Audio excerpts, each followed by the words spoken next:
बिहार में जमीन सर्वे का काम शुरू हुए 1 महीना पूरा हो गया और ये मामला पटना हाई कोर्ट भी पहुंच चुका है। और पटना हाई कोर्ट में जैसे ही ये मामला पहुंचता है, बिहार के भूमि राजस्व मंत्री दिलीप जायसवाल का एक बयान जारी कर दिया जाता है। बयान क्या है? जब उनको ये पता लगा कि ये मामला हाई कोर्ट पहुंच गया है, तो इससे पहले कि पटना हाई कोर्ट का कोई टिप्पणी आए सरकार के ऊपर, ये पहले ही एक नोटिफिकेशन जारी कर चुके हैं। हालांकि अभी आप अधिकारी के पास जाएंगे तो अधिकारी इस बात को नहीं स्वीकार करेंगे, क्योंकि हम आपको कई बार ये बात बता चुके हैं कि कोई भी सरकार की तरफ से जब नोटिफिकेशन जारी किया जाता है, जैसे एक बार जारी किया गया तो उसके आधार पर विभाग काम करना शुरू कर देता है। लेकिन दूसरी बार तीसरी बार जब नोटिफिकेशन जारी होता है सरकार की तरफ से, तो वो अधिकारियों तक आते आते, यानी पंचायत या प्रखंड लेवल तक आते आते 2-4 दिनों का वक्त लगता है, क्योंकि उनके पास विभागीय लेटर आता है, तब जाकर वो स्वीकार करते हैं कि सरकार का ये नोटिफिकेशन आया है और अब इसके आधार पे काम करना है। तो नोटिफिकेशन क्या है? नोटिफिकेशन ये है कि भूमि राजस्व सुधार मंत्री को यह एहसास हो चुका है कि बिहार की जनता परेशान है, इसीलिए विभाग का कोई भी अधिकारी अब आपके ऊपर यह दबाव नहीं डाल सकता है कि आपको इतने दिनों के अंदर जमीन से जुड़ी हुई दस्तावेज जमा कराना है। यानी अब समय दिया जाएगा जमीन मालिकों को। अब आप इत्मीनान से, अभी कोई इसका समय सीमा निर्धारित नहीं है कि आपको इतने दिनों में ही जमा करना है, लेकिन आपको इत्मीनान से और जल्दी, दोनों बातें हैं। यानी कोशिश करें, ऐसा ना हो कि आप लापरवाह होकर पड़े रहें कि जब कोई लास्ट डेट ही नहीं है तो देखा जाएगा जब लास्ट डेट आएगा, ऐसा नहीं। आप इत्मीनान से अपना डॉक्यूमेंट्स जमा करें, इकट्ठा करें और इसके बाद जमीन सर्वे में हिस्सा लें और अपने जमीन का सर्वे जरूर कराएं। पत्रकारों के सवाल का जवाब देते हुए उन्होंने कहा कि हमें ये पता चला है कि जनता को परेशानी हो रही है। परेशानी कई तरह के हैं। एक तो अधिकारी अच्छी तरह से सपोर्ट नहीं कर रहे हैं, सही जानकारी नहीं दे रहे हैं, और कहीं कहीं पैसा लेन देन का भी मामला है, कहीं कहीं पेपर कंप्लीट नहीं होने का मामला। तो जो भी है, इन सब के पीछे कारण है जल्दीबाजी। तो कोई जल्दीबाजी नहीं है, आप इत्मीनान से जमा कराइए। कोई लास्ट डेट, समय सीमा निर्धारित अभी नहीं है, पर्याप्त समय हम देंगे लोगों को कागजात इकट्ठा करके जमा करने के लिए। इसके बाद उनसे पूछा गया कि मामला हाईकोर्ट गया है तो क्या ये काम रुक भी सकता है या पेंडिंग भी पड़ सकता है, किसी भी तरह का कोई बाधा पड़ सकता है? तो इस बात पर उन्होंने स्पष्ट कहा कि बिहार में जमीन सर्वे का काम हर हाल में होगा, ये रुकने वाला नहीं है, लेकिन समय देंगे, कोई जल्दीबाजी भी नहीं है।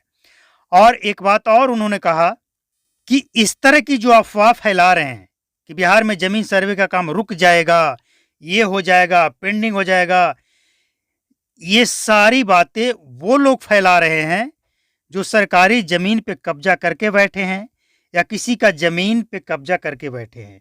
जो भूमाफिया हैं वो लोग इस तरह की खबर फैला रहे हैं, जो कि सरासर गलत है।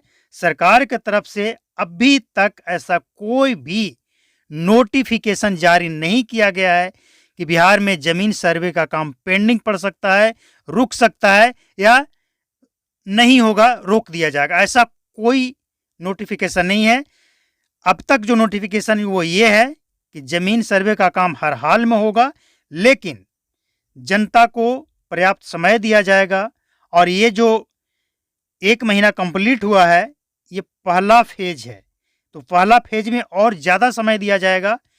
इत्मीनान से आप डॉक्यूमेंट्स अपना इकट्ठा करें, इसके बाद सबमिट करें, और इसके बाद जब सभी दस्तावेज सरकार के पास जमा हो जाएगा तो वो पिछला रिकॉर्ड जो है ना, सीईओ का और कंप्यूटर ऑपरेटर का, उसको दुरुस्त करते हुए सरकार का अब जो अगला कदम होगा वो ये होगा कि एक एक दस्तावेज को बिल्कुल सेम टू सेम अपलोड करना है इंटरनेट पे।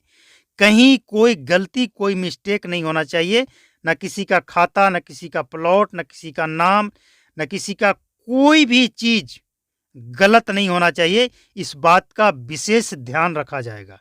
लोगों को परेशान नहीं करना है, लोगों को ऐसा करना है कि जो जमीन से जुड़ी हुई समस्याएं हैं उसको कम करना है, खत्म करना है। लेकिन जो अफवाह फैला रहे हैं कि घर घर में लड़ाई लगेगा और विवाद बढ़ेगा, वो भूमाफिया हैं, उनकी बातों में आपको नहीं आना है। तो दिलीप जायसवाल का ये बयान आया है, लेकिन अब इसका मतलब ये नहीं कि जो मामला हाई कोर्ट गया है उस पर सुनवाई नहीं होगी और हाई कोर्ट टिप्पणी नहीं करेगी, यानी वो अपना फैसला नहीं सुनाएगी, अपना ओपिनियन जारी नहीं करेगी। ऐसा नहीं है। पटना हाई कोर्ट का भी फैसला आएगा और उसमें क्या आता है, सरकार को क्या निर्देश दिया जाता है, क्या ये इसमें जो कमी बताई गई है अधिवक्ता द्वारा वो सही है या गलत है। देखिए इसमें होगा क्या कि अधिवक्ता का बयान तो वो लिखित दे दिए हैं, इसके बाद उनको बुलाकर पूछा जाएगा कि आपने जो पिटीशन डाला है इसमें क्या है, कैसा है।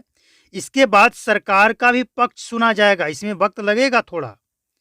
सरकार का भी पक्ष सुना जाएगा कि आपके जमीन सर्वे का काम जो चल रहा है आपके द्वारा उसमें ये कमियां हैं, जनता परेशान है, हमारे पास आपके खिलाफ ये पिटीशन आया है, आपका क्या ओपिनियन है, आपका इसमें क्या कहना है।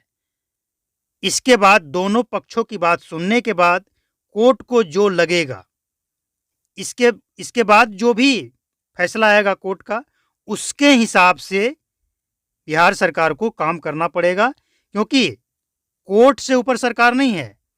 सरकार, किसी भी राज्य का सरकार कोर्ट को आदेश नहीं कर सकती है कि हम ये काम करने जा रहे हैं और हम करेंगे, आप रोक नहीं सकते हैं, ऐसा नहीं है। लेकिन कोर्ट के पास ये अधिकार है कि सरकार अगर कुछ गलत करे तो कोर्ट उस पर रोक लगा सकती है कि आपका ये काम गलत है, ये काम अभी के अभी रोक दीजिए। तो कोर्ट का फैसला जो भी आए वो हम आपको अगले अपडेट में, जब फैसला आएगा तब अपडेट करेंगे। और इसके लिए आपको क्या करना है, चैनल को सब्सक्राइब करके बेल आइकन को प्रेस करके नोटिफिकेशन कॉल पर सेट कर लेना है, ताकि जैसे ही कोर्ट का फैसला आएगा, हो सकता है कोर्ट ये आदेश दे दे कि पहले आप तैयारी कर लें, हो सकता है कोर्ट ये आदेश दे दे कि नहीं, जो काम चल रहा है वो सही है और इसको जितना जल्द कंप्लीट कीजिए, क्योंकि कोर्ट के ऊपर काफ़ी दबाव है। बेवजह का केस, जमीन से जुड़ा हुआ विवाद आकर कोर्ट के पास जो पेंडिंग पड़ा है उसमें कमी आएगी। इसीलिए बिहार सरकार का ये काम सही है या गलत है, कोर्ट का जो भी फैसला आएगा वो हम आपको अपडेट करते रहेंगे। तो उम्मीद है ये सारा जानकारी आपको अच्छा लगा होगा। अगर अच्छा लगा हो तो लाइक कर दें और वीडियो को शेयर जरूर करें, ताकि ज़्यादा से ज़्यादा लोगों तक ये खबर पहुँचे, लोगों के दिमाग से कन्फ्यूजन दूर हो और लोग सही जानकारी रख सकें। तो मिलते हैं अगले अपडेट में। नमस्कार, जय हिंद, थैंक यू।